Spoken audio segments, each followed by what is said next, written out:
हरे कृष्णा। एकादशी तिथि प्रारंभ होगी 18 अप्रैल गुरुवार शाम 5:33 से। एकादशी तिथि का समापन होगा 19 अप्रैल रात्रि 8:05 पर। द्वादशी तिथि प्रारंभ होगी शुक्रवार 8:06 से लेकर 20 अप्रैल शनिवार 10:42 तक। 19 अप्रैल शुक्रवार सूर्योदय होगा 6:06, सूर्यास्त होगा 6:45। ब्रह्म मुहूर्त रहेगा सुबह 4:30 से 5:18 तक। अमृत काल 8:14 से 10:02 तक। अभिजीत मुहूर्त रहेगा 12 बजे से 12:51 तक। राहु काल रहेगा दोपहर 1:30 से 3 बजे तक। राहु काल में कोई भी पूजा नहीं की जाती है। व्रत का पारण किया जाएगा 20 अप्रैल शनिवार को सुबह 6:06 से 8:55 तक। द्वादशी तिथि प्रारंभ होगी 19 अप्रैल 8:06 पे और समापन होगा 20 अप्रैल 10:42 पे। तो द्वादशी में ही पारण किया जाएगा। पारण का समय मैंने बता दिया है, उसी हिसाब से आप अपना पूजा पाठ करके अगले दिन पारण करें और गरीबों को दान दक्षिणा दें। तो चलिए अब करते हैं एकादशी, कामदा एकादशी की व्रत कथा शुरू करते हैं। बड़े ही ध्यान से सुनिएगा और नए हैं तो प्लीज़ चैनल को सब्सक्राइब कर लीजिए, वीडियो को लाइक और शेयर कर दीजिए। एक बार धर्मराज युधिष्ठिर कहने लगे कि हे भगवान, मैं आपको कोटि कोटि नमस्कार करता हूँ। अब आप कृपा करके चैत्र शुक्ल एकादशी का महात्म्य कहिए।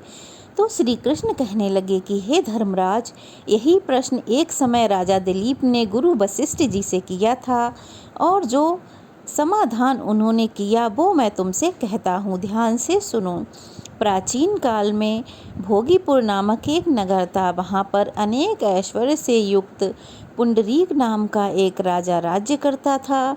भोगीपुर नगर में अनेक अप्सरा, किन्नर तथा गंधर्व वास करते थे। उनमें से एक जगह ललिता और ललित नाम के दो स्त्री पुरुष अत्यंत वैभवशाली घर में निवास करते थे। उन दोनों में अत्यंत स्नेह था, यहाँ तक कि अलग अलग हो जाने पर दोनों व्याकुल हो जाते थे।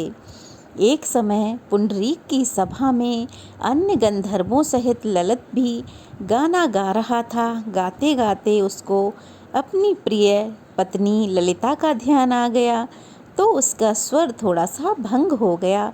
स्वर भंग होने के कारण उसका स्वरूप बिगड़ गया। ललित के मन के भाव को जानकर काकरकोट नामक नाग ने पदभंग होने का कारण राजा से कह दिया।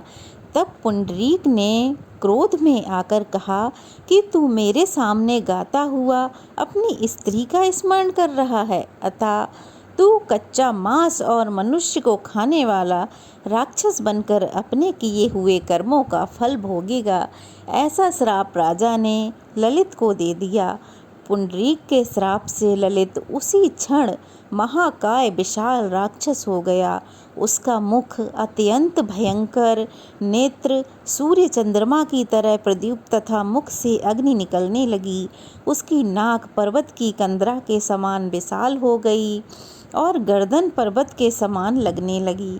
सिर के बाल पर्वतों पर खड़े वृक्षों के समान लगने लगे तथा भुजाएं अत्यंत लंबी हो गईं। कुल मिलाकर उसका शरीर 8 योजन के विस्तार में हो गया।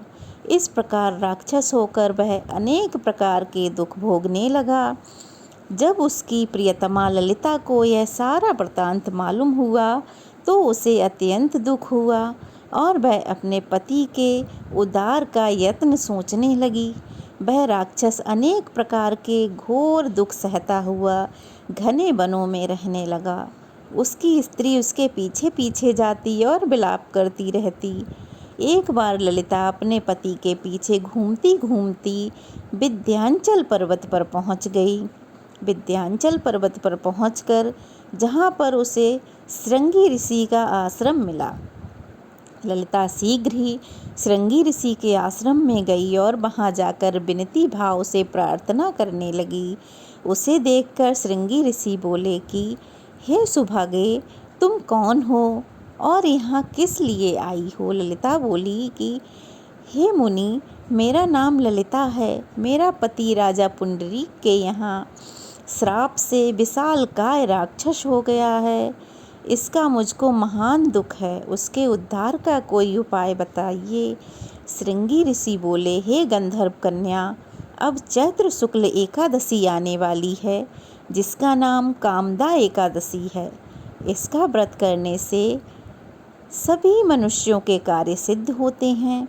यदि तू कामदा एकादशी का व्रत कर उसके पुण्य का फल अपने पति को दे दे तो वह शीघ्र ही राक्षस योनि से मुक्त हो जाएगा और राजा का श्राप भी शांत हो जाएगा। मुनि के ऐसे वचन सुनकर ललिता ने चैत्र शुक्ल एकादशी आने पर उसका व्रत किया और द्वादशी को ब्राह्मणों के सामने अपने व्रत का फल अपने पति को देती हुई भगवान से इस प्रकार से प्रार्थना करने लगी, हे प्रभु, मैंने जो यह व्रत किया इसका फल मेरे पति देव को प्राप्त हो जाए, जिससे वह राक्षस योनि से मुक्त हो जाएं। एकादशी का फल देते ही उसका पति राक्षस योनि से मुक्त होकर अपने पुराने स्वरूप को प्राप्त हुआ। फिर अनेक सुंदर आभूषणों से युक्त होकर ललिता के साथ विहार करने लगा। उसके पश्चात वे दोनों एक विमान में बैठकर स्वर्ग लोक को चले गए। वशिष्ठ मुनि कहने लगे कि हे राजन, इस व्रत को विधि पूर्वक करने से समस्त पापों का नाश हो जाता है तथा राक्षस आदि की योनि से भी छुटकारा मिल जाता है। पूरे संसार में इसके बराबर कोई और दूसरा व्रत नहीं है। इसकी कथा पढ़ने या सुनने से वाजपेयी यज्ञ का फल प्राप्त होता है। जो भी इसकी कथा पढ़ता है, सुनता है अथवा हुंकार भरता है, उसके सभी पाप नष्ट हो जाते हैं। यहाँ तक कि उसके ब्रह्म हत्या जैसे पाप भी नष्ट हो जाते हैं और अंत में वह स्वर्ग लोक को प्राप्त होता है। तो यह थी कामदा एकादशी की व्रत कथा। कैसी लगी कमेंट बॉक्स में अवश्य ही बताएं। अच्छी लगी हो तो हरे कृष्णा कमेंट में अवश्य लिखें और प्लीज़ चैनल को सब्सक्राइब करें। वीडियो को लाइक और शेयर करना बिल्कुल भी ना भूलें। तो चलिए फिर मिलते हैं एक अच्छी नई कथा के साथ, पूजा विधि के साथ। तब तक के लिए हरे कृष्णा।